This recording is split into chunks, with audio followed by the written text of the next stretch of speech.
Sure thing. Hello, everybody. My name is Victoria Flores. Let's see, some things about myself is I love to go hiking, kayaking, and I'm a beginner backpacker. And I'm excited to show you all how to plan a trip today. So yeah, that's a little bit about me.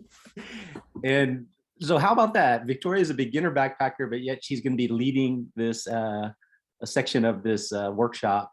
And I actually met Victoria at a different workshop, beginner backpacker workshop. I asked her to participate. We went through this whole scenario once before. We presented once before. So now she's like an expert. She knows everything. So all the questions should be directed towards Victoria. My name is Troy Wong, and I'm one of the organizers with the Austin Backpacker Meetup. And I've just been doing it, it seems like forever since I was a young kid, and I took a break after college, but then started up again, and have had a chance to do some wonderful trails, both domestically and internationally. But I just really love it, and I think that really you don't need to have a whole lot of gear. You don't need to have a whole lot of knowledge. You can play on some pretty simple backpacking trips, right? And since most of us are in Central Texas, there's so many places where you can just go close by to do like a weekend backpacking trip. But hopefully in this workshop, we'll also present some concepts that will allow you to do longer trails, through hikes, whatnot. So, but this is all about sharing knowledge. I would not say that I'm an expert backpacker. I don't know if there's such a thing as an expert backpacker. We all have different levels of experience, but I'm just here to share my knowledge and a little bit about not necessarily how to plan a backpacking trip. It's really how I plan a backpacking trip and just some of the things to consider. But there's probably, as many ways to plan a backpacking trip as there are trails. And so you gotta just, take in what you can and just apply it to your own situation, because every situation is a little bit different. And we'll get into that a little bit. So I'm going to go ahead and get started. And what I'm going to present right here is a backpacking trip planning checklist. Victoria, can you share this on the chat, within the chat? Sure thing. And so she's going to provide a link, and so you can pull it up on your screen, or we'll also send it out later so that you have a link to it. But this is just something that I kind of developed basically for this presentation. And I'll try to go through it quickly, because I think the really interesting part is what Victoria will be doing later with Evelina. If Evelina is still willing, we're going to ask her to actually plan a trip for us. So it's exciting. That part's exciting. But to begin with, this is just a checklist. It's on a Google document. So you have open access to it. You can go up here and make a copy and put it in your own Google Docs, or you can print it out as a PDF and just use it, as you like. And the first thing I really would just want to go through is, when you're thinking about going on a backpacking trip, you generally think of, well, where do I want to go? And so these are just some ideas or some places to consider. And it's really, there's probably other places in this, but these are probably the top places where you can go. And many of us are familiar with national parks. It's, of course, the national parks are operated by the National Park System.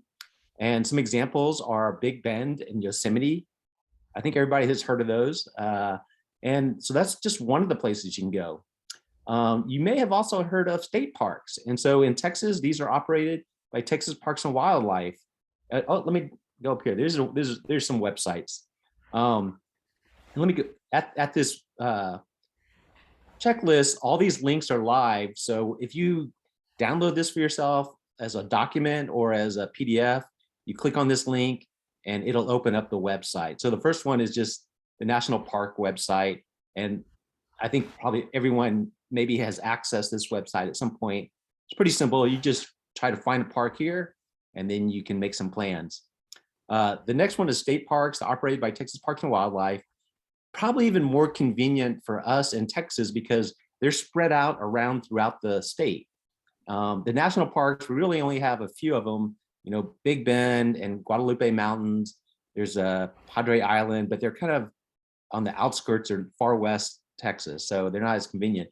But Texas parks are spread out across the state, a lot of different opportunities to backpack. Let's see, and then the next thing is a national forest. And so a national forest, you might be confused as to what's the difference between a national park and a national forest. And I don't know if there's a clear distinction, but in my mind, the way I think of it is national forests have a little bit fewer resources in terms of facilities. So they may have a ranger station or information station where you can gather information. They may not. They may have some like a kiosk where you can find information. They may have parking lots. They may not. Generally, they have a little bit fewer services than national parks, but there generally are some trails that you can hike. The next one is the Bureau of Land Management land, often referred to as BLM land. And those sites, I would say, are even rawer. So sometimes they don't have any services nearby. There's no campsite, there's no established campsites, there's no ranger stations. Often there's not toilet facilities. It's just open land, but there's areas where you can drive there and find a place to set up camp or park your car and you can hike in. There may be trails, there may not be trails. It's that raw sometimes. Some examples of that are the Chosa Campground in New Mexico, or Goose Island in Utah. And then another opportunity, another resource that we have is called the U.S. Corps of Engineers land. And here in Austin, Texas, we're very fortunate because we have a prime example of that at Lake Georgetown. And Lake Georgetown is actually the San Gabriel River that has been dammed up, and it created Lake Georgetown. And then the U.S. Corps of Army Engineers decide to make that a recreational area for boating, for fishing, as well as for hiking. And so they built a trail around the lake, and you can go out there and hike. One of the great things is that if you enter at the correct park, it doesn't cost anything to hike around Lake Georgetown or backpack around Lake Georgetown. If you go to Tejas Park, you just park your car and you can hike in, and you can camp at some of the first come, first serve sites. There are parks around the lake that you have to reserve, but there are also just open spaces where you can just camp while you're backpacking. And then the other thing that you may have heard of or you might be familiar with is just a thru-hike. And a thru-hike, actually, you might pass through all of these resources or some of these resources. So you might start off in a national park, and then you might pass through a state park. You might go through a national forest. So a thru-hike is basically is generally thought of as a point-to-point hike where you're often traveling. I don't know if there's a true definition of over 100 miles, but it's generally a certain length. But you're going from point to point, hiking all the way through, and I believe it's supposed to be in one calendar year. So you probably have heard of some of these famous ones like the Pacific Crest Trail, Appalachian Trail, Continental Divide Trail. Those are through hikes. But during a through hike, if you're going 2,000, 3,000 miles, you may pass through all of these different park systems. Okay. And then that last one is international. And I mentioned this, but because for many of you that have lived or traveled overseas, there's a lot of great opportunities to hike internationally in Europe. I'm guessing in South Africa. I've spent a lot of time in Latin America, and tremendous amount of backpacking opportunities, down in the Patagonia and Ecuador, Colombia, even in Mexico. And, sometimes we think of it, maybe we don't think of it, but sometimes it's a shorter flight to Mexico than it is to Wyoming. And so never rule out, international opportunities. The whole systems are a little bit different, but sometimes it's very rewarding to take those trips. Just some of the resources that you can use to find places to go. First is just your friends. And maybe you don't have too many friends that are into backpacking or camping or hiking, but if you develop a love for it and you share it with them, you'll kind of develop your own little tribe. But if you don't have any friends that are really into it, a great way is just to go to meetups. And this Austin backpacker, you come out to the socials, you meet some people, you kind of identify with people, and you try to either go on one of their trips or organize one of your own and invite them. And so soon enough, you'll develop your own little tribe to go backpacking. But Meetup's a great opportunity to do that.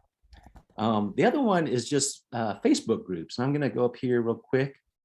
And so this is my personal Facebook page. And if you just go into the search menu and you put in backpacking or hiking, it'll come up with all these different backpacking groups. And some of you may already be familiar with them. You know, there's this one, backpacking and hiking enthusiasts. There's ones that talk about gear, backpacking and hiking Texas, backpacking for beginners, ultralight backpacking. And there's also some that are specific, women backpacking. There's some that are specific to like areas. It might be like, if you're going to Utah, there might be backpacking Utah. And so these Facebook groups are awesome to monitor. Sometimes you just want to watch them and see what people are doing and learn from their experiences, but you can also ask questions, interact with them, the people that are have experience. So it's kind of like getting local knowledge, but virtually. Oh, I forgot to mention, you know, the chat. If you guys have any questions, drop them in the chat and Victoria and I will try to answer them. Victoria, feel free to bring them up while I'm talking. If somebody has a question, a good question that I failed to cover, don't hesitate to sounds good. Stop me. Let's see. Okay, so I was at, where was I at? Facebook groups. I just finished Facebook groups. The other one that I think is awesome also is Instagram. Love it or hate it. It's a resource, okay? But you can just go to Instagram and you just type in the hashtag backpacking, and you'll come up with this is just, yeah, the hashtag backpacking.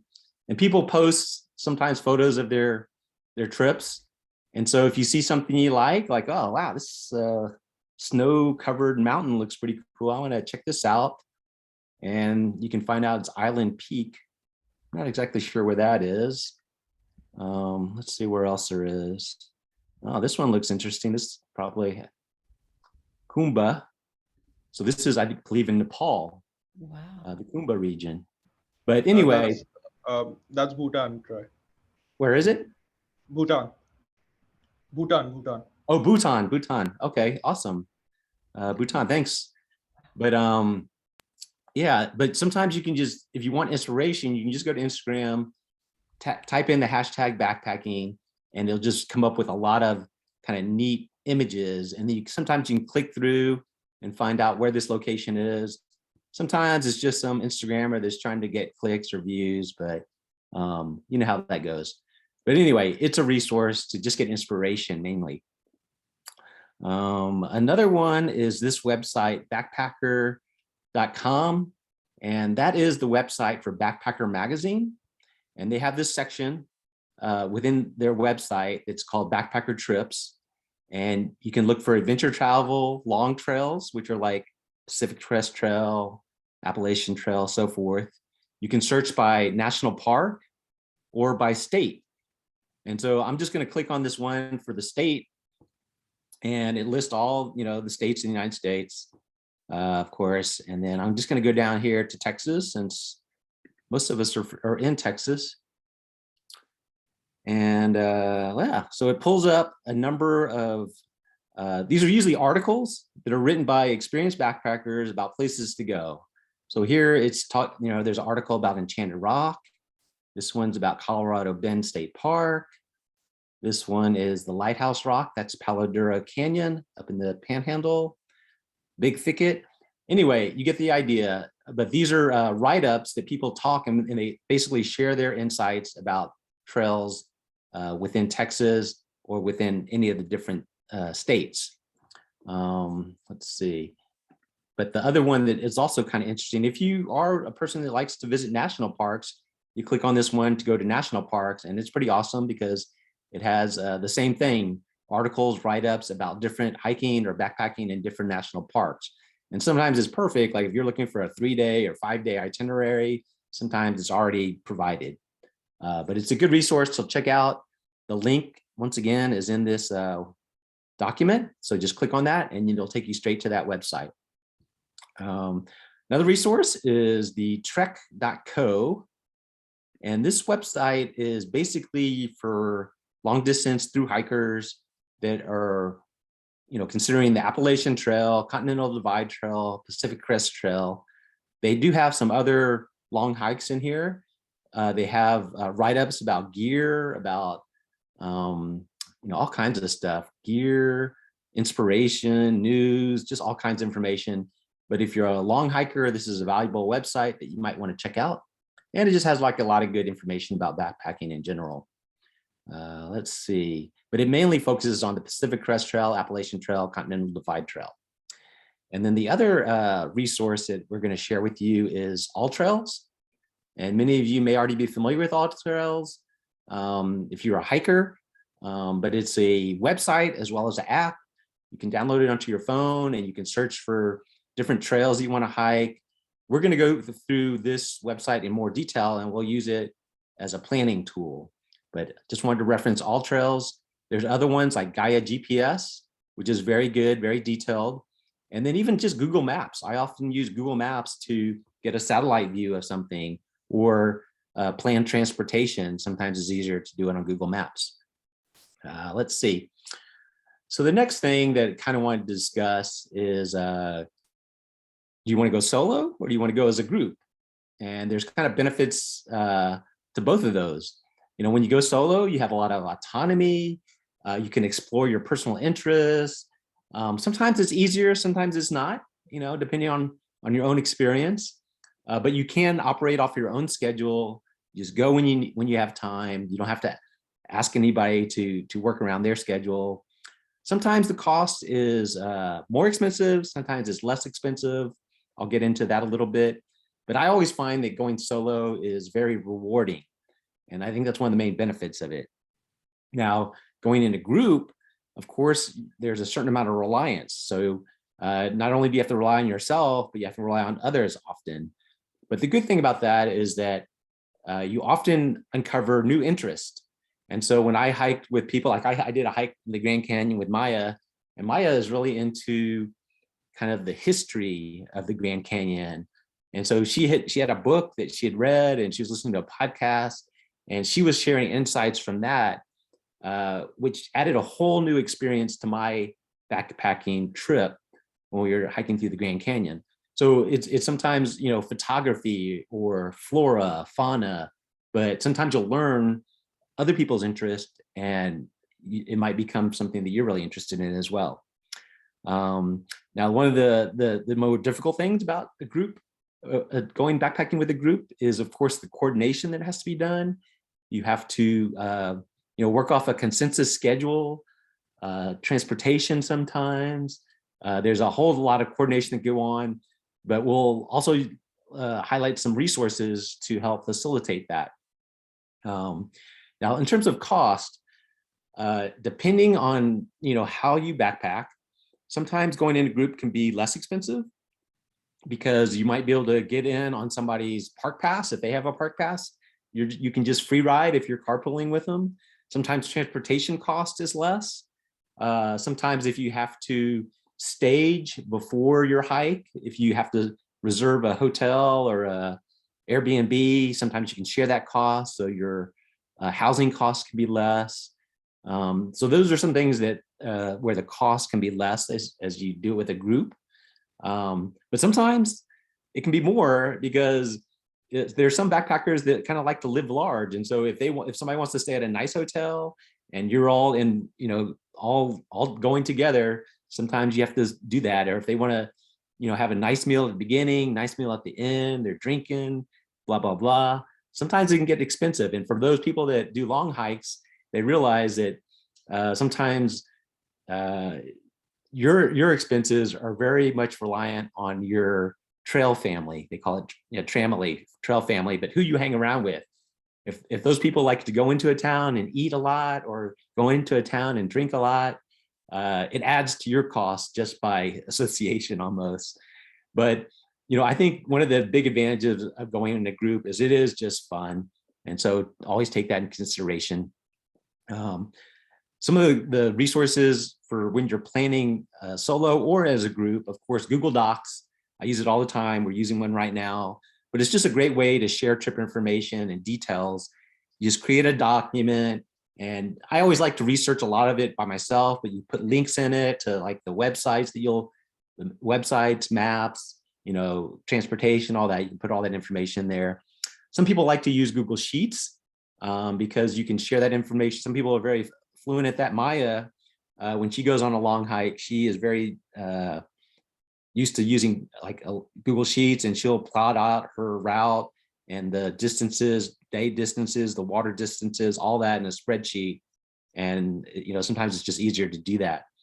You can do checklists as well, like this. This is in a document. You could have very easily put it into a checklist for your gear, for your contact information, all this stuff. And then sometimes if you have some financials that you need to work out with the group, dividing up expenses, that type of thing, it's very easy for that. Google, it's just all this is free, our free resources. Google Calendar, you can share calendars, make sure everybody is on the same page. And then what used to be like the pre-trip planning meeting that we all used to do, we'd gather at a pub or at somebody's house or restaurant, and we would discuss all the facts. Now we have Zoom, and we can do it over Zoom. So as you're planning a trip, Zoom is, or any of these kind of video platforms are great for doing pre-trip planning. Okay, let's see. So the next thing I kind of wanted to discuss, let's see, is there any discussion in the chat right now? Is there any information on resources for military veterans? So I'm not real well versed in that, but I do know this, that like where there are military bases and sometimes, what do they call them? Like Camp Mabry, it's a National Guard post, right? Sometimes if you're going into a place and you need to stage before your trip, a lot of those bases offer, I don't know if it's free or low cost housing for veterans. So keep that in mind. The other benefit, I believe, and I don't know if it's something new or just recently passed, but I believe that the National Park System offers a free National Park Pass to veterans. I don't know if it's lifetime, but I would jump on it. If you're a veteran, I would jump on that, because that over your lifetime, that's a tremendous benefit. And, thank you for your service, well deserved. But just keep that in mind. Check that out on the National Park System. I don't know if Texas State Parks offers anything like that, but they may offer, actually, they may. I know that they offer specials on like fishing licenses and hunting licenses for veterans. So they may offer it for Texas State Park passes as well. Does anybody know for certain? I would check it out. If you're a veteran, I would check it out. This is my reply. Okay, yeah, cool. Yeah, looks like so. Okay, so the next thing I wanted to kind of get into is just the different type of camping options that you might have when you're backpacking.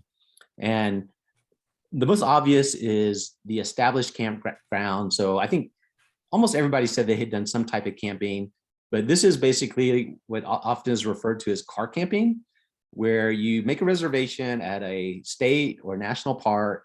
You drive to that park, there's a parking lot or there's a designated campsite. You pull up, there might be water, there might be electricity, but there's a little pad, you set up your tent. That's what I'm calling like an established campsite. And sometimes, as backpackers, we don't think about using those, or we don't like to use those because we like to be in the backcountry. But oftentimes it's necessary to stage before you go into the backcountry. And sometimes it's just convenient. Like if you have a big group of people coming from all different locations, I always like to reserve an established campsite the first night, just let everybody come in on their own schedule. You have one good night of just, relaxing, getting accustomed to each other. And then the next day you set out to a dispersed or primitive campsite. And what these are, so it's called dispersed or sometimes primitive, but they're wilderness campsites. So you usually have to hike in a certain amount of distance. There's generally not any resources like electricity or water. There's generally not toilets. Sometimes there's latrines. Sometimes there are these metal boxes, like bear boxes or food storage boxes to put items in. Sometimes there's not. But it's basically sometimes they're designated with a sign, or sometimes there's just rocks that are laid out in a circle or square. Sometimes there's just logs, but these are basically wilderness campsites. There's generally a hard surface that you're supposed to camp on, and they are kind of designated to help with leave no trace principles in terms of, as backpackers, we kind of like to think of freedom and the ability just to camp anywhere. But, as more and more people get into it, it is kind of a leave no trace principle to camp on hard surfaces where other people have already camped, so that we don't trample on flora and we can preserve and conserve our natural resources, basically. But that's the idea behind kind of the dispersed primitive campsites that are designated. Now, sometimes they aren't designated. You can just go camp anywhere you want. And one type of that camping is zone camping. And so the way this works is generally the park system has identified a broad area. It could be as large as a football field. It could be as large as a neighborhood. And once you enter that zone area, you're able to camp anywhere within that zone. And if you see another camper or backpacker, you generally don't want to go camp right next to them. Move on down a little bit. There should be a lot of space. But the great aspect of it is that anywhere within that zone, you can put up your tent and camp. Now, on through hikes, once again, you might come across all of these different options for camping. You might start off at an established campsite, then move to a dispersed primitive campsite. You might go into zone camping, all of it. And so that's just one of the pleasures of through hiking.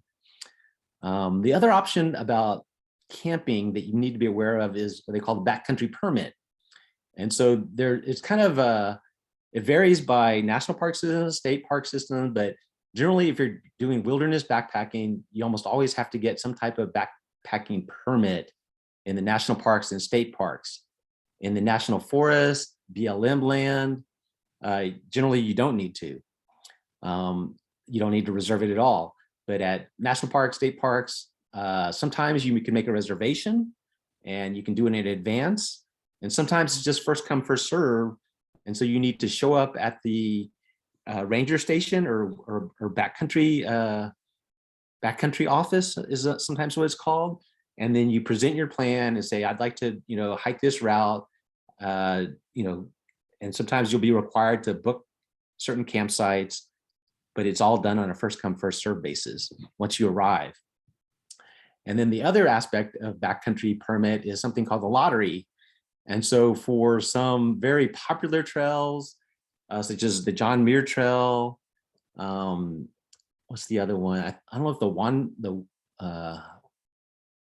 Wanderlust Trail, that one is lottery as well. But basically about 6 months before you plan to go, you need to fill out an application that describes your itinerary and you submit it.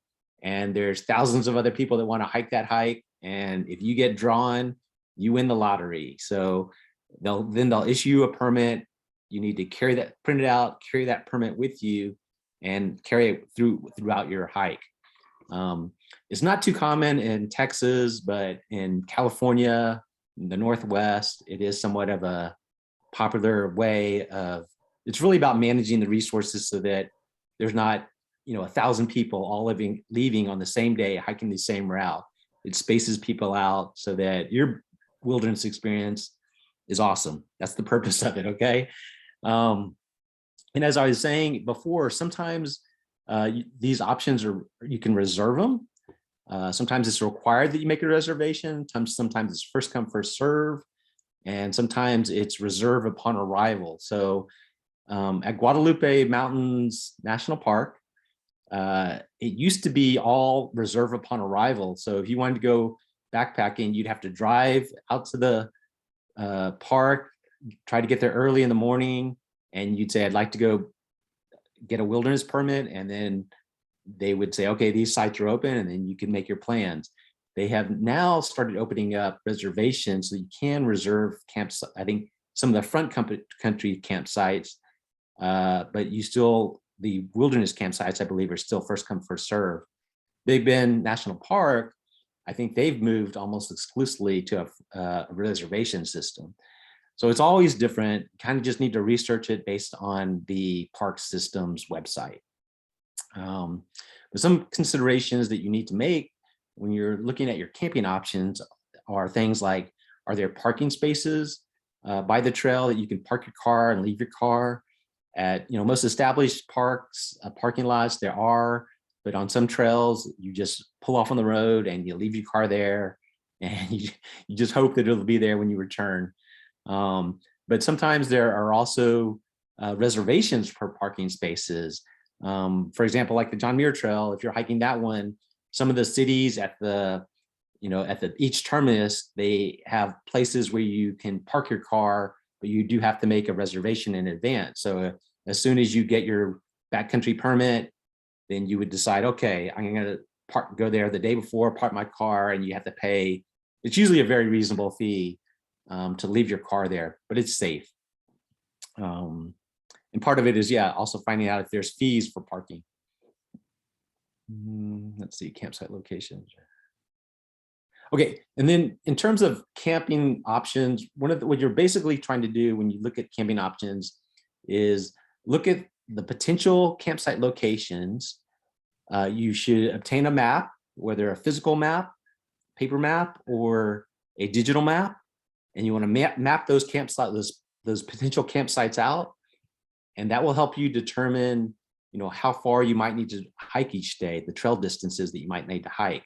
So that's the very beginning. We'll get more into detail about that a little bit later.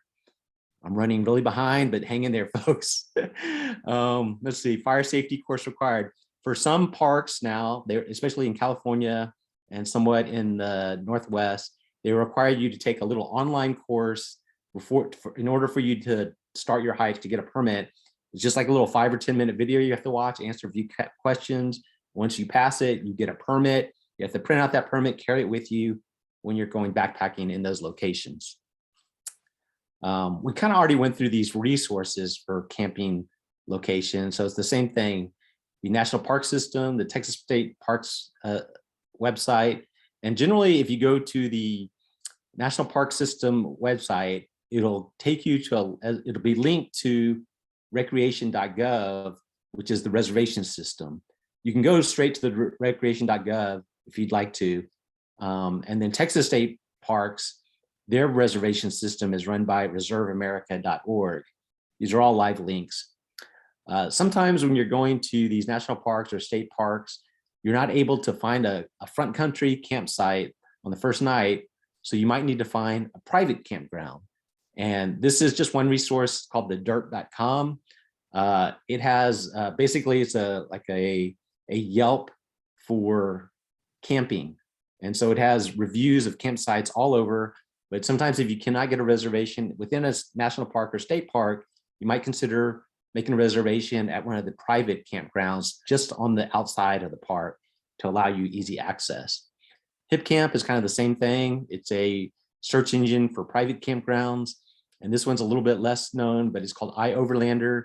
It's mainly for vehicle camping, but in the same respect, it's often is a search for often free campsites near some national parks and so forth where you can camp for free, okay, for vehicles, but you can camp there with a tent as well. Okay, route planning. So this is, we'll get a little bit more in detail on this, but generally when you think of route planning, people think of it like, do you have a target destination or objective? And that can take on many forms. Sometimes people just want to hike. I mentioned like from point A to point B. Those are usually called terminuses, the beginning and the end of a trailhead. Some people just want to go from terminus A to terminus B. Sometimes people want to see a summit. Sometimes they want to explore waterfalls, lakes, geographic features, archaeological features, all these things. But why this is important is because it's good especially if you're going in a group, to have a understanding that everybody is kind of the same mind, because there are some people that just like to go from point A to point B as fast as they can, or hike as long a distance as they can. Whereas some people want to take time for photography or visit, features. And so it's sometimes good to have an understanding if you are of the same mindset. Now you can go on a hike with people that have different mindsets. You just have to have clear communication about your plan. So while somebody and so like if you're the type that likes to take these side hikes or these, do photography, you might start earlier, and then you might hike and you just might end later. And so you just need to communicate that really before you start the hike with the other person. If you know that person is just like a fast hiker that likes to go A to B. Okay. But we'll get into a little bit of that later. And once you kind of, if it's great if you areas of the same mind, but it rarely happens. Sometimes if you're going in a group, you just split up into groups. So you have one group that is more, fast walkers or slow walkers, and that's fine as long as it's communicated and everybody understands that. Let's see. So daily hiking distances. What this is about is how do you determine your daily hiking distance? Sometimes it is just the distance. You have to make a judgment on your personal ability, on your pack weight, on the weather, on the topography, the elevation, the terrain. Again, once again, if you like to do photography, if you like to take side trips to go see waterfalls or go for a swim, all these things you have to factor in when you're considering your daily hiking distance. And sometimes you even need to factor in injuries.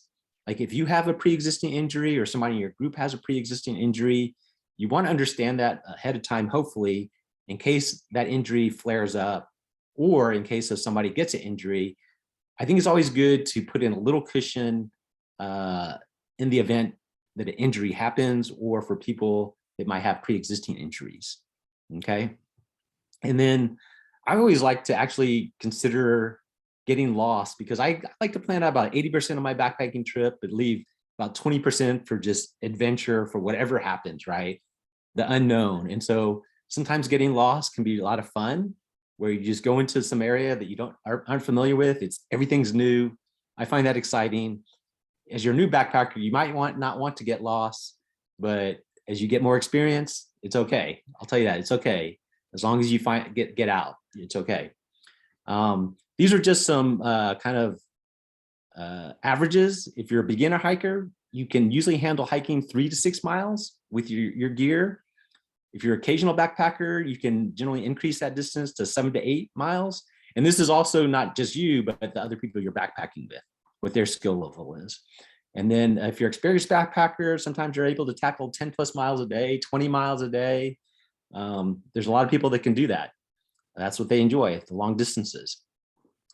So these are some considerations for water resupply, because more than, I would say, like having a similar mindset or your hiking distances laid out, I think water resupply is one of the limiting factors for all of us as backpackers. And so you need to be very careful about your water resources and your hydration. That's the probably single most issue that gets people in trouble when they underestimate or overestimate that factor of it. This is just highlighting that you should always look for water either at the trailhead, on the route, or on the campsite. If there's water at the trailhead, that's great, fill up. I also recommend that I'll talk about later, camel up, but you also want to take note of if there's water on the route. And then of course, it's always great if there's water at the campsite. But if there's not water at the campsite, sometimes you need to look for it on the route before you get into your campsite, or you might have to go off trail or off your route to get water. It's very important, but these are generally thought of as the 3 areas where you look for water: is at the trailhead, on the route, along the route, or at the campsite. And I always like to triangulate information. And what I mean by that is, basically have 3 points of information. So you might reference a book, you might reference a map and a website, but you should always ask, I think, a human person as well. Sometimes you can find out information on apps and forums, but you should always check when you get your backcountry permit at the ranger station. Always ask them questions about possible water supplies, okay? And oftentimes in Texas, they're going to tell you, like in Big Bend or Guadalupe, there's no water out there. You need to carry it all in, and you have to pretty much do that. You have to carry it, but just be aware of that. Always ask them. It's just one more point of the triangle, or to triangulate your information. And possibly the best source of information is hikers on the trail. So as you're hiking forward and somebody's coming towards you, just be nice to them. Hey, how's it going? How's your hike going? And hey, is there any water at that campsite? You know, did you pass by this stream? Was the stream running or the creek running? Probably one of the best resources ever. It can actually, you know, save your life. So, so always take that into account. Let's see. Water purification. Of course, you need to understand that if you can find water, you may need to purify it. Some water, you know, at faucets is potable. Sometimes is not, and usually there's a sign on there. But most of us have gotten around to bringing filters with us. Other options are, you know, chemical treatment. There's both chemical liquid, there's bleach, there's pills, and then, you know, the last option is generally boiling your water. But those are just different ways of purification. I don't want to get all into it, but they're just options that you need to consider. And sometimes you need to be prepared for different types of water. While we almost always carry filters, sometimes filtering might not be the best option if the water is kind of murky or has a lot of particulates in it, because it'll clog up your filter for the future. So in some of those situations, it might just be better to chemically treat it or to boil it. But just keep that in mind. If you come up to a water source that, you know, is kind of sketchy or murky, it might be better just to boil. Let's see. So once you kind of have identified what the potential water sources are, again, you want to map them out, you want to measure the distances, and you plan accordingly, okay? And these are just some tips for managing your water. I always recommend cameling up, which means drinking like a liter of water at every water source. So if you're starting the trail, be sure to drink water at the start. Some people even recommend that you start cameling up or you start hydrating like the day before, but definitely do it before you start hiking. Drink as much water as you can. And then when you fill up with water, it's always good to camel up as well. Sometimes you're able to stash water along the route. You go ahead, you go forward, and you just, when you're driving, and you just stash it so that you have to carry less water. But sometimes that's just not an option if you're in the mountains. Under normal conditions, I think it's kind of recommended 1 liter for every 4 miles, and then 1 liter for meal times. And then, so, you know, a lot of times we carry freeze-dried or dehydrated food, or just to have liquid while we're eating. You always need to factor in that you need some water for meal times. But this is just under normal conditions. If you're in dry conditions, desert, you want to up that 2 liters for every 4 miles and 1 liter for meal times.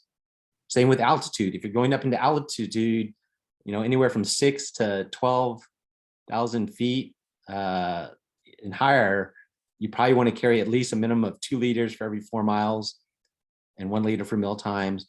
And if you're in dry areas with altitude, you may need to even bump it up. So it might either be 3 liters for every 4 miles or 4 liters for every 4 miles. That's pretty rare, but in Big Bend National Park, if you're not used to that altitude and that dryness, you have to carry a lot of water, and they generally recommend like a gallon a day. It's hard to carry, but you got to do it because there's not water out there that you're going to find, and you don't want to get dehydrated out there. We do have a question. Sure. So from Lila, favorite water filter systems. You know, I guess I have a preference for the Sawyer Squeeze, not the Sawyer Mini, not the Sawyer Micro. I have all of those, but the Sawyer Squeeze is just the de facto almost filter for most people. And the reason being is because it does come with these bags that you can use to filter. I mean, that you fill up the water and you squeeze them, but they also attach to a number of water bottles, like plastic water bottles, that you can just carry like 2 liter bottles. So you put your filter on one, you squeeze it into the other, and then you keep water in the other one. I think right now it's probably one of the better filters. The other one that is quite popular now that has probably a better flow rate is what is the one that you got, Veronica? The Be Free. Be Free. Caridin? Is it Caridin? Yeah, I think it's that one. Be Free. So it works a little different. It has this bag, and then it has a filter on it. I mean, it works kind of the same, but the flow rate is much better. But I guess if that bag punctures, you're in a little bit of trouble. And so in a water critical area, like in the desert, if you're hiking and that bag happens to get a puncture, you might be in trouble. Whereas if you have a Sawyer filter and you have like 2 water bottles or maybe a bladder and they all fit together, you kind of have that flexibility. It kind of just depends on what type of backpacking trips you do. If you're going on like the shorter trips, it's not super water critical area, you know, those Picaridin B-Frees are awesome. I mean, they're awesome. And sometimes you can just actually, if you have the big bag, I think it's like a 1 liter or 2 liter bag, just hang it up and the water just flows out and you can filter for more, like many people very quickly. But yeah, so, but there's a lot of opinions out there. Guru's getting thirsty. Okay. But I didn't want to make this a whole lot about gear, but if you have questions about gear, we'll try to answer them. Let's see. So I was saying, okay, so we talked about water, just the averages, and then food resupply. Generally, you know, you think of 3 meals per day, 2 snacks per day. This is just a website. This is, let's see where this is.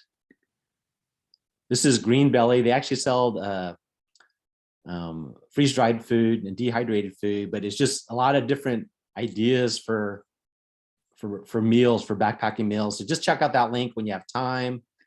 Likewise, they have this tool that's a calorie calculator. And how many calories did I burn backpacking? So you come down here, and so you enter your body weight, pack weight, average pace, distance, and it kind of helps you if there's incline, the terrain. It kind of helps you calculate your calories. I'm not super good at doing that, but if you're doing like, you know, longer hikes, it's probably good to figure out how much calories you need to intake. Generally, it's thought of on a weekend trip, you just need about 3,000 calories a day. On a through hike, you might need up to 5,000. On a weekend trip, they say 3,000 because, you know, even if you just eat 1,000 calories a day, you might not have the energy, but you'll survive and you're not going to waste away. But on a through hike, you really need to continue to eat those calories. One thing about resupply that when you're considering backpacking, especially if you're doing a through hike, is just look for grocery stores, convenience stores, restaurants, hotels along the way, and use those as resources. I often will, when I'm backpacking, I'll just stop off at a Subway on my way there, pick up, you know, 1 foot long or 2 foot longs. I'll eat one for lunch, and then I'll carry the next one in for my dinner. And just because, I don't know, I just like to have like realer, I guess, I don't know if Subway is considered real food, but I'd like to have food sometimes that's not like freeze-dried food or backpacking food before I go into the wilderness. But just keep those as options. And, you know, on through hikes, oftentimes you'll have to send food to post offices or courier offices. Sometimes hotels will allow you to do that as well. You can send your meals there ahead of time. But that's just part of the planning of your resupply. And then the emergency meal, generally, I will bring an emergency meal. Oftentimes it's just one of these pro bars or a couple of energy bars.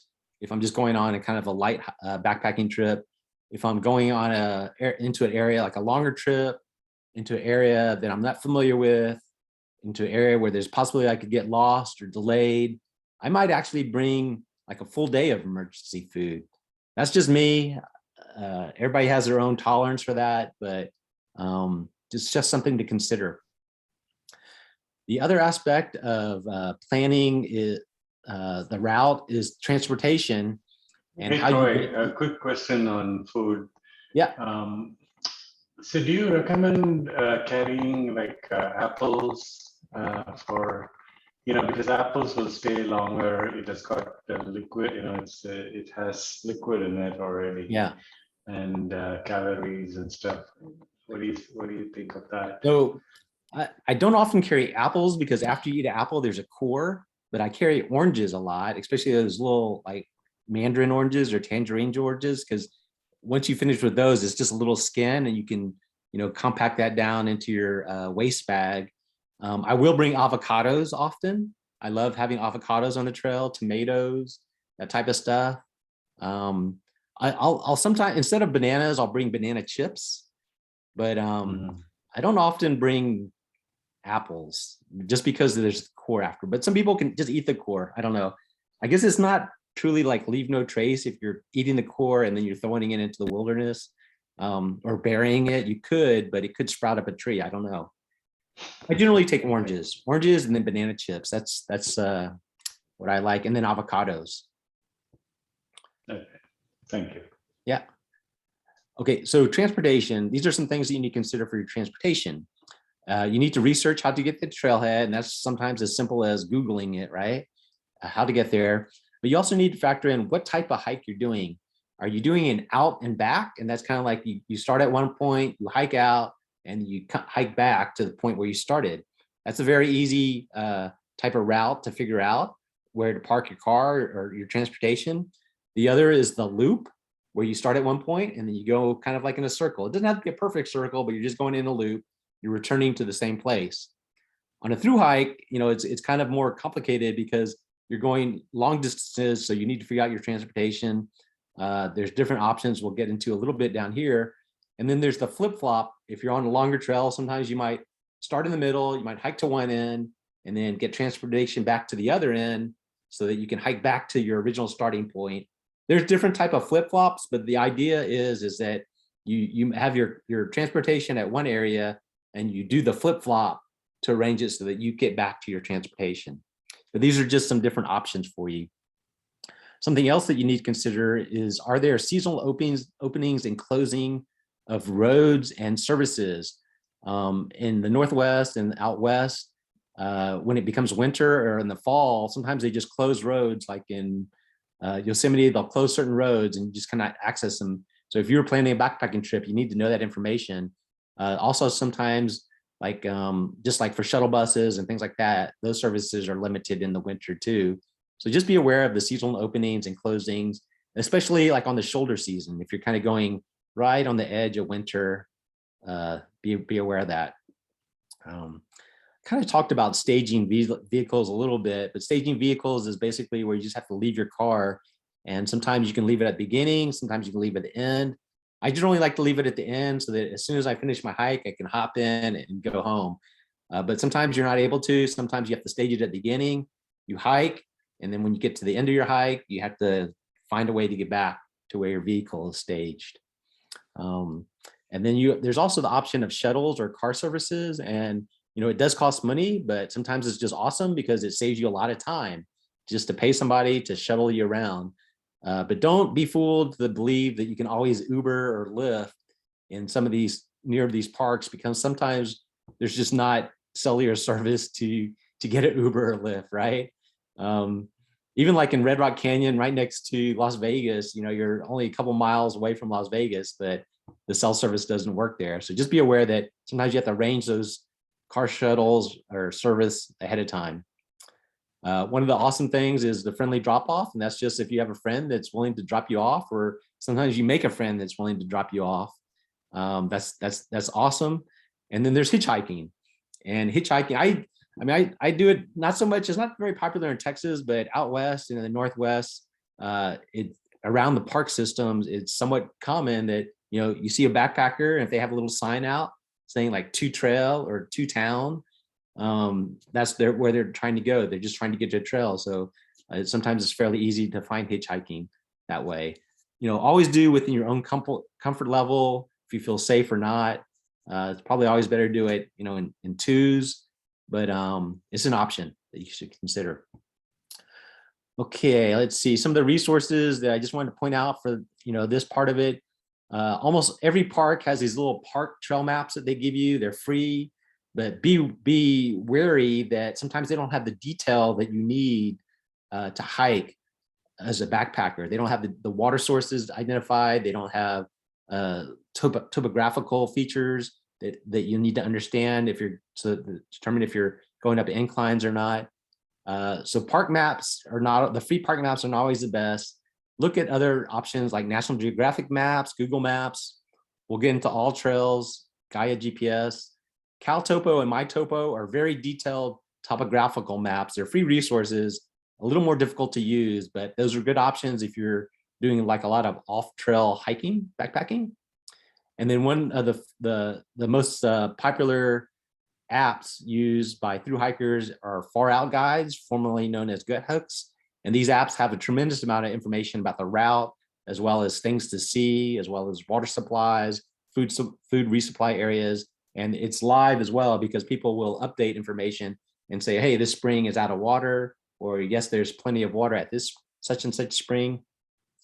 And then these are just some other options. Onyx Maps is kind of a new kid on the block, but they're developing a lot of resources. It's mainly for overlanding and vehicle camping, but they are developing a lot of routes for hunters and backpackers. The Trek.co, we already went over that. Okay, we're moving along, we're running late, but hopefully you guys are staying with me. Destination planning. These are some things that you need to consider about your destination. Of course, the climate and the weather. And I always like to monitor both the averages and the current conditions. So if I'm planning a backpacking trip, 3 months or 6 months out, I'll look in that area and see what are the averages. So if the weather is between 75 and 45, like 75 during the day and 45 at night, that's ideal. Or you understand that it might be like 90 to 60. You want to understand what those averages are, but you also need to factor in that it could vary 10 or 15 degrees at the top end or the bottom end of those averages. So you need to understand that. And then as you get closer to your trip, I'd say a week out, you need to start monitoring the current conditions. And if it's raining, if there's a cold front expected to come through, weather system coming through, I usually generally start looking at a week before, but even I don't rely on that information that a week is out, because it's not very reliable sometimes. It'll give you some indications, but then I start looking like at 3 days, and then the day that I'm leaving, I always look at the weather conditions to find out what the most current conditions are. And you need not to only look at when you start, but throughout your hike, if a weather system's gonna come through during your hike. Pack appropriately. Yeah, so in regards to the climate, I don't think there's any bad climate to hike in, to backpack in. It's really just packing appropriately with layers, rain gear, a tarp, or looking for natural cover when it's available. And when I say natural cover, that's just understanding when you're backpacking, if you're in the mountains, you don't generally want to be on the top of the mountain when the weather system is coming through, when it's lightning. You want to be at a lower level, like in the forest or covered. There's other aspects to natural cover. If you're hiking in Utah and there's no trees, there's no forest, it's all rock, exposed rock, but you can look and see where the sun is and where there's going to be shade on your hike. And so you might want to plan your route or plan some of your hikes so that you're hiking predominantly along a ridge that's shading you. It's kind of advanced, but it's possible that you can plan out that. And even when you're just walking, try to walk in the shade versus walking out in the open exposure. Proper food storage. Basically with this, you just need to research the rules, learn and practice the methods. A lot of the parks in Texas have food lockers, and it's recommended that you put your food in those lockers. It's to protect it from bears, but also from rodents. And rodents will mess up your trip. They'll bite in, they'll chew through your backpack and steal your M&Ms and steal your food. You just don't want that to happen. So if there's a food locker available, always try to use it. As soon as you get to camp, just take out that bag that your food is in, take out toothpaste, things like that, deodorant, anything with a scent, put it in a food locker. The other option is, canisters, they call them bear canisters or bear cans or bear sacks or rodent sacks. With those, you just need to learn the proper procedure. You put everything in there, you put it away from your camp. Generally, they say at least 100 feet. It could be further, and you just leave it away so that it's not in your camp. And it's really about trying to prevent animals from getting conditioned to coming into camp and looking for food. So it not only helps you out, but it helps future backpackers so that animals do not get attracted to campsites. You should also learn how to do a food hang. There's a lot of videos on this. We have workshops where they'll teach you this. And then some people use just a scent-proof bag, which is like a big It's almost looks like a big plastic bag, but it's supposed to be scent proof. And some people actually use turkey basting bags instead of the ones that you can purchase. But that's getting to like that's at your own risk. Real quick, sorry. In general, like for example, like when I'm at hill country state natural area, would you usually just like put it, I have a bear canister and then far away, or would you hang it there, or does it either way? I don't know. At hill country, so there's no big predators that you have to be aware of, like bears. I don't think there's mountain lions there. I don't think they've been reported in years, but that would be your next best thing. But you have to be aware of raccoons and skunks and squirrels there. Generally at that park, you could hang it in a food bag. You could hang it if you wanted to. That would probably be the safer route. And then some people just keep it in with their tent, but they're running a risk that the animal will get to it. I would not leave it in your tent. If you're like, you set up your tent and you're going to go for a day hike, I would not leave it in there because I think an animal will find it. I would hang it. I would try to hang it. Okay, thank you. Yeah. Let's see. Insects. I honestly don't worry about insects too much because I believe that there's more like bugs and insects in the city than there are in nature. I think there's kind of the equilibrium of balance out in the wilderness, but you should always research the pest and take the appropriate measures. I generally look for clothing as the best protection against insects like mosquitoes and ticks and things like that. So a good like rain shell, that's like one of the best backpacker pieces of gear that you can own is just a rain shell, because not only does it protect you from the rain, but mosquitoes cannot bite through it. It has a hood, you can pull over your head. You combine that with a head net and you're covered. That's pretty good. Certain clothing now, mainly if you want to wear like long sleeve, long pants, of course, and then certain clothing has insect treatment to it. You can either buy it that way or you can add it. And so that kind of gets into the repellents. Some of the repellents that most backpackers are using nowadays are permethrin, which is a chemical. It's a derivative of, I think, chrysanthemum flowers or something like that. But it's a derivative of that. And you spray it on your clothing before you go hiking. It dries, and then it basically is not a repellent. Actually, if an insect makes contact, then it kills the insect. So an insect might buzz around, they'll land on it, and then it's supposed to kill it. But it stays on your clothing for quite a bit of time. You can research it. The other one is Picaridin, and this works very similar to DEET, but it is not as caustic as DEET. It doesn't like, DEET will deteriorate like nylon and plastic. You don't want to get it on your gear. It'll start deteriorating. So many backpackers are moving towards permethrin and picaridin, but DEET is an option if you can't find anything else. If you really need protection, is better than not having protection. DEET, these are just some other options. Natural repellents, sonic repellents, like these little transmitters, clip on, and then diet is like some people, they'll try eating garlic or different things to create a natural repellent. I generally don't buy into any of these myself. I mean, I sometimes will use natural, but if I need protection, I'm generally going to rely on my clothing, permethrin or picaridin. That's just me, but choose your own weapon, I guess. And then something that you want to take in mind about insects is location. And of course, like mosquitoes, a lot of insects, they require water. And so you don't want to camp, although it's very tempting to camp right next to a stream or a pond. The closer you are to water, the more insects. Move away from those and it'll be amazing. There'll be fewer insects. The same with wind.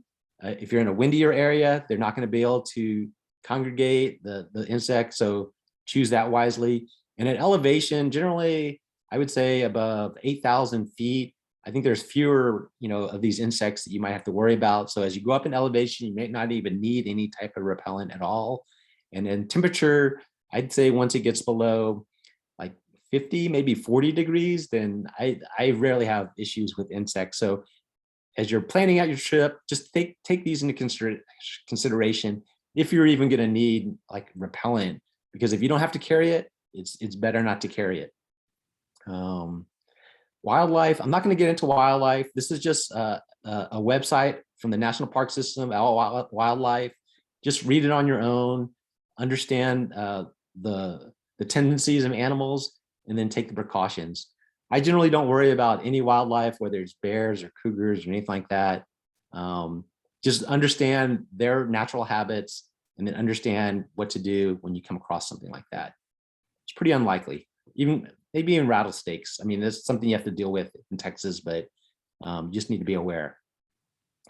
Okay, I think there's, let's see. Oh, great. Victoria's answering questions in the chat. Thanks, Victoria. Sure thing. I'm almost done, Victoria. Don't worry, we're gonna get to your time. Okay, it's time to pack, folks. I'm not gonna go through a whole packing list. This is a link to REI's backpacking list. It's pretty comprehensive. Go through it. You probably don't need all of it, but they also have a link to ultralight backpacking. Go through that equipment. And then 10 essentials. I am a believer in the 10 essentials. I always try to carry it with me. If you're backpacking, you generally already have the 10 essentials with you, but where backpackers often neglect this is if they are backpacking and they go and set up their site, and then they decide to go for like a little day hike or a little excursion. Sometimes they'll leave their water, they'll leave their 10 essentials, and then that's when backpackers usually get in trouble, is when they're away from their full pack and they just go out for a little sunset viewing, right? You just going to see the sunset, you forget your headlamp or you forget some water, and then you get lost. So I always believe in trying to carry the 10 essentials on me, but I'm not going to judge you if you don't, but it's just something you need to be aware of. Sleepwear, just maybe if you want to consider bringing sleepwear so you always have something clean to sleep in. Weather wear is just like what we already covered, just protective wear. Food and snacks is basically your fuel. So you need to be very careful about planning that out. And then I touched a little bit about this emergency gear.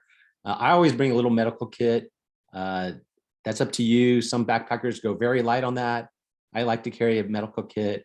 A repair kit is things like gear aid tape or glue or cordage or something like that. Even like a little sewing kit can be considered part of your repair kit if you need to repair your gear. Extra food, I talked about that a little bit. And extra light. Some people like to bring a little extra light, and now they make, little pen lights this big that weigh pretty light. So sometimes that's valuable. Sometimes you can just rely on your cell phone light, but I don't know. It's depending on you and how safe you want to be. Satellite locators. So these are things like Garmin inReach. These are pretty popular if you're going on longer hikes or in areas that you're unfamiliar or that have limited resources. It's probably a good thing to have a Garmin inReach, which is a satellite beacon that will alert search and rescue committees. These are some other things that some people consider stormproof matches. I generally don't bring stormproof matches. I have a lighter and a fire steel. Water chemical purifiers. So these are either chemical or tablets. I do recommend carrying a little bit of those just in case something happens to your filter. And then an emergency blanket, it just depends on if you really need that or not. Okay. And there's more. This is at the end. I put this here so I don't forget to go to this last page. And these are the final points. So the final planning points, once you have your trip all planned out, and it's great if you use this checklist and you can add information to the checklist, but you should share your itinerary. And your itinerary can have your schedule, your route, campsites, even hotels that you stay at. And then if you're using an inReach or something like that, you can share your tracking information and then just periodically check in, especially if you're going on a longer hike, check in. It's always good to do that. But just using Google Docs is a great way to share your itinerary with friends or family. And then, you can always print it out. And it used to be kind of a thing where you'd print it out and you'd leave it on the dash of your car. I don't think, so it's exposed, but I don't think people do that now because people are afraid that their car's going to get broken into. But you can print out your itinerary, fold it, and just leave it on this, on your seat so that in the event that something happens, the search and rescue committee will break into your car and they'll find your route. And that's something that could be invaluable. It could save your life. But just share your itinerary if possible, and that's always a good thing. Just some final points. Respect the land. Check out these links to tread lightly, to leave no trace. And then this is kind of just a fun one that I like to go to about cultural norms.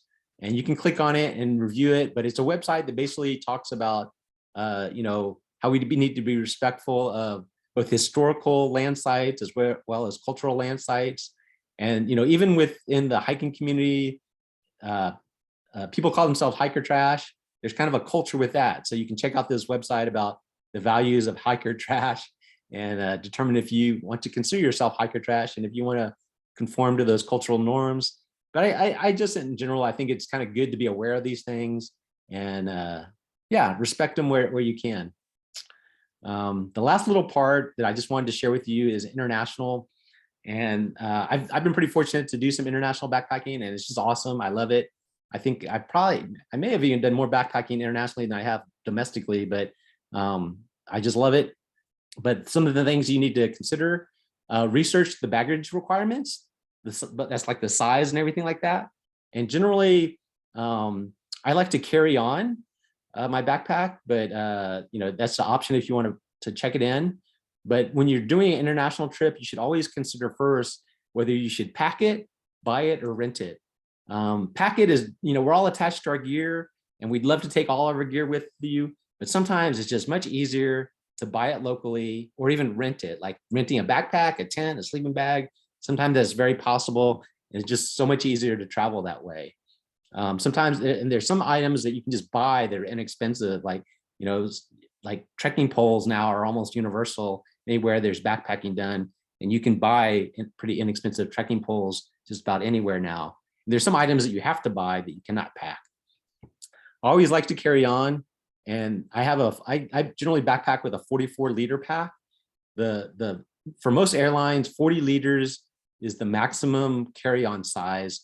So if I take off the top of my backpack, I can get it down to 40 liters. I can carry it on. It's awesome. I always try to do that. And so I actually buy my backpacks to make sure that I can carry them on. Now, there's some things that you do have to check in, and those are things like your utensils. If you have a spoon or a fork or a spork, you might have to check that in. Knives, of course, multi-tools. I went through traveling through Mexico, and I was able to get through the US airport, but in Mexico, they wanted to confiscate my multi-tool. It was a bike tool. It didn't have any blades, but because it was a tool, they were going to confiscate it. I ended up checking it in. Poles, oftentimes, you used to be able to carry on poles. I think now pretty much they're asking you to check them in. And then things like isobutane gas, you almost always have to buy that locally. You cannot carry that on an airplane, of course. Lighters as well. I should put that in there. Isobutane gas and lighters. These are just some other things that you want to factor in when you're going international. You might want to, I highly recommend that you get travel insurance. These are some options. You can click on those links. Immunizations, you're probably going to need to get some immunizations. You should have your MMR. You may have the DTP or the tetanus shot, but I highly recommend that you get the tetanus, chickenpox, Hep A and B. Just be aware that I think on the Hep B, it's in a series. So you have to get one, and I think it's a month later, or maybe, I don't know if it's 30 or 60 days later, you have to get the second one. So if you're going on an international trip, you need to plan that in advance. Make sure you get that series of shots ahead of time. And then there's some other ones like yellow fever, typhoid that you have to get when you often are traveling in developing countries. Malaria, it's not a vaccine or immunization, it's pills usually, and they're pretty expensive. But if you're going into a malaria area, generally, it's amazing, like in developing countries, that's usually where the malaria is, but you can get it locally much cheaper. You don't know how effective it's going to be, like if it's actual malaria medicine, but if you can find a good pharmacy, you can almost always get malaria medicine locally much cheaper. And then of course, COVID has brought us a whole new arena that we have to consider, but that's always changing. So just look up those rules. And then lastly, just cultural norms. If you're going international, this is, again, just a fun website. And these have like these mini guides for almost every country in the world you're traveling. And it just talks a little bit about local customs and culture and what you might want to consider when you're traveling in these areas. And then the last thing, I guess, about international is, while in the United States, we generally filter, which removes most of the a bacteria, but it does not necessarily remove viruses. And so if you're going into some areas, again, usually it's in more developing countries, you may need a purifier, which is a higher level of filtration to actually purify the water, not just filter the water. And yeah, so you just need to consider that. It's a different level of filtration. It's much more fine. And then the last thing is that even in some countries, even if you are carrying a filter or purifier, in some places, you still might want to just buy bottled water. So if you're down in Bolivia, Chile, there's a lot of mining that goes on. So there's heavy metals in the water. Generally, I just ask the locals, hey, do you drink the water? And they're going to say, no, I buy bottled water. And follow the local advice, buy bottled water. Don't try to filter or purify it. It's worth it to just buy the bottled water and carry it. Okay. Yeah, I went way over, but that's all the information I have. If you guys have any questions, drop it in the chat, but I'm going to turn this over to Victoria and Evelina, and they're going to do the more fun part of planning a trip. Okay, so I understand if you have to leave, feel free to leave. This is being recorded. We'll post it in the group where you can find it. But this is the part I think that is very valuable, where Evelina is actually going to plan a trip. Victoria is going to coach her in how to do that. And then we'll all be witnesses to it. Okay, so I'm going to stop my share, but please feel free to ask me any questions and I'll try to answer them. I see one, Erica has, what purifier do you recommend?